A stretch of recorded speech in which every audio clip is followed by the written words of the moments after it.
हमें थोड़ी देर बाद का सीन दिखाया जाता है जहाँ पे हमारी हीरोइन अपने छोटे भाई रफाइल को चुप करवा रही थी। वो कहती है अब बस कर दो ना रोना।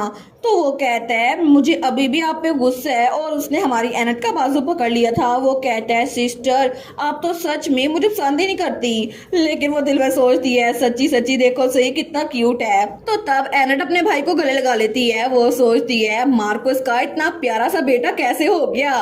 वो कहता है सिस्टर मैंने आपसे कहा है ना कि मैं अभी भी गुस्सा हूँ आपसे। लेकिन वो दिल में सोचती है हाँ हाँ ये गुस्सा है फिर भी मुझे दूर नहीं धकेल रहा। तो वो कहती है हाँ मुझे पता है। तो तब वो कहता है लेकिन सिस्टर आखिर आपने मुझे बताए बगैर शादी कैसे कर ली। एटलीस्ट आपको मुझे बताना तो चाहिए था ना। और कितना क्यूट सा लग रहा था वो। हमारी कहती है सॉरी रफाइल ये सब कुछ अचानक हो गया। वो दिल में सोचती है ये बच्चा क्या सच में मेरे साथ इतना क्लोज था यानी कि असल एनट के साथ। तो तब वो कहता है मुझे लगा था कम से कम आप मुझे एक लेटर तो भेजेंगी ना। मैं इतनी दूर आया आपसे मिलने के लिए लेकिन आप तो मुझे देखकर बिल्कुल भी खुशी लग रही थी। हमारन कहती है अच्छा वो कहता है और आप तो मुझसे मिलने के लिए मेरे कमरे में भी नहीं आई। हमारन कहती है सॉरी रफाइल मैं दोबारा ऐसा कुछ नहीं करूंगी। और वो दिल में सोचती है अच्छा तो उस वक्त कैरिज के सामने जो हुआ था मुझे लगा था शायद ये मुझे पसंद नहीं करता। लेकिन इसका मतलब था ये सिर्फ हर्ट था कि इसकी बहन इसको इतने दिनों बाद मिली है और फिर भी इसको ग्रीट नहीं किया। तो तब रफाइल कहता है मैं अभी के लिए इस बात को जाने देता हूँ दोबारा ऐसा मत कीजिएगा। वो कहती है ठीक है मैं इस बात को याद रखूंगी। वो दिल में सोचती है थैंक गुडनेस कोई तो एनट की साइड पे था और एक बार फिर से वो रफाइल को गले लगा लेती है। वो कहती है थैंक यू रफाइल मुझे माफ करने के लिए। और वो दिल में सोचती है मुझे कभी नहीं लगा था कि यहाँ पर इस लाइफ में एनट को कोई पसंद करता होगा। मुझे लगा था कि मैं पूरी जिंदगी हमेशा दूसरों से अनलव्ड ही रहूंगी। लेकिन ऐसा लगता है कि इस दुनिया में कोई एक इंसान तो है जो एनट को चेरिश करता है और वो उसका छोटा भाई रफाइल है। और उसके बाद हमें शाम का सीन दिखा जाता है। तो वहां पर ड्यूक वो टावर के ऊपर खड़ा था। वो कहता है क्या उसकी पावर सील्ड है। पिछली बार तुमने कहा था कि तुम्हें कोई भी पावर सेंस नहीं हो रही इसका मतलब है अभी वो पावर सेंस हो रही है। तो वहां पर मैजिशियन खड़ा था। वो कहता है जी ये बात सच है लेकिन उस वक्त मुझे उनसे हल्की सी रोशनी फील हो रही थी। मुझे लगा था कि वो एनर्जी वो ऐसे ही एनर्जी होगी लेकिन मैं बता नहीं सकता था कि ये माना है डिवाइन पावर है। लेकिन मैंने आपको पहले बताया था ना एक आम इंसान के लिए जिसके पास कोई भी एबिलिटीज ना हो इतना ज्यादा माना अपनी बॉडी में इकट्ठा करना बहुत ज्यादा नामुमकिन सी बात है। लेकिन जब भी डचेस आपके साथ होती हैं तो वो आपका माना शेयर कर पाती हैं।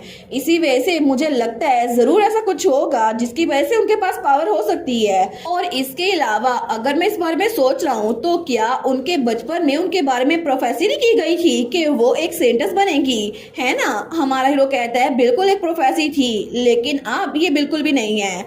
और वो दिल में सोचता है क्योंकि जब एनट छोटी थी ना तो अचानक से स्लम्स में से एक लड़की अपेयर हुई जो कि ट्रू सेंटस कहलाई जा रही थी। उसके पास डिवाइन पावर थी और एनट फ्रेज जो कि बहुत ज्यादा छोटी थी उस पे सब ने मजाक कसना शुरू कर दिया क्योंकि सबको लगता था कि उसने झूठ बोला है। हालांकि वो प्रोफेसी उसने खुद नहीं की थी।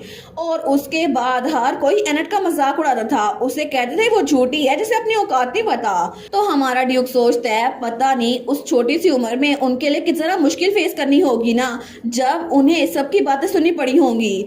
तो तब वो मैजिशियन कहता है लेकिन क्या ये सब कुछ अजीब नहीं लग रहा। अगर हर ग्रेस अपनी डिवाइन पावर को मैनिफेस्ट कर ले तो सबका डाउट क्लियर हो जाएगा कि वो एक सेंटस है। तो फिर सब लोग फिर से उनकी तारीफें करेंगे। तो हमारा ड्यूक कहता है कहीं इसका मतलब ये तो नहीं कि किसी ने डचेस की पावर खुद ही सील की थी फोर्सफुली। वो कहता है जी ऐसा हो सकता है लेकिन पता नहीं वो कौन होगा। तो ग्रैंड ड्यूक सोचता है मार्कोस फ्रेज क्या उसने खुद अपनी बेटी की पावर सील की थी। नहीं ऐसा हो ही नहीं सकता कि मार्कोस ऐसा कुछ करे। जब उसे पता चला था कि उसकी बेटी सेंटस होगी तो वो तो बड़ा खुश था। और ऐसा हो नहीं सकता कि वो अपनी बेटी की पावर से फायदा ना उठाए और उसको अपने पास न रखे। अगर उसे थोड़ा सा भी शक होता कि एनट वो सेंटस हो सकती है तो वो कभी भी उसको नॉर्थ में न भेजता।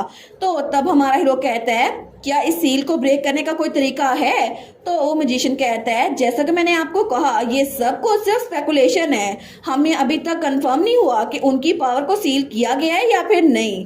लेकिन अगर हमें कंफर्म करना ही है तो हम हर ग्रे से ऑनेस्टली खुद क्यों नहीं पूछ लेते?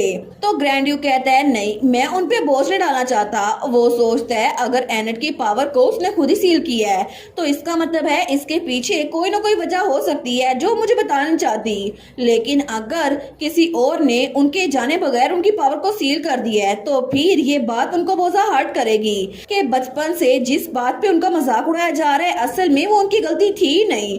मैं सच में नहीं चाहता कि लोग उनको जरा क्रिटिसाइज करें, क्योंकि मैं नहीं चाहता कि वो किसी भी तरह की क्रिटिसिज्म झेलें। तो हमारा हीरो कहता है, जब तक हम लोग पूरी यकीन नहीं हो जाते ग्रैंड डचेस को इस बारे में कुछ ना बताना। वो कहता है, जी मैं समझ गया। लेकिन थोड़ी देर के बाद हमें बाहर का सीन दिखा जाता है। तो हमारा ड्यूक सीढ़ियां उतरकर वहां नीचे जा रहा था। वो सोचता है, मुझे सच में ये बात बहुत ज्यादा बोदर कर रही है कि अचानक से हर वक्त में से मुझे रैम्पेज कल रात ही क्यों हुई। जब मैंने उसे कहा था कि मुझे आपका हाथ पकड़ने दे, मैं सच में आपके साथ चलना चाहता हूँ और कल का टाइम हमने कितना अच्छा गुजारा था। लेकिन तभी कल मुझे एहसास हुआ कि मैं उनको पसंद करता हूँ और मुझे ये बात बहुत ज्यादा तंग कर रही है। अचानक से जब मैंने अपनी फीलिंग्स को रियलाइज किया तो इसके बाद ही ये सब कुछ क्यों हुआ? क्या ये मेरी इमेजिनेशन थी या फिर असल में मुझे नेचर एक वार्निंग दे रही है कि मुझे अपनी औकात नहीं भूलनी चाहिए? मैं सच में किसी ना किसी तरह इस कर्ज को तोड़ना चाहता हूँ। नहीं, मुझे इस कर्ज को तोड़ना होगा कुछ ना कुछ करके।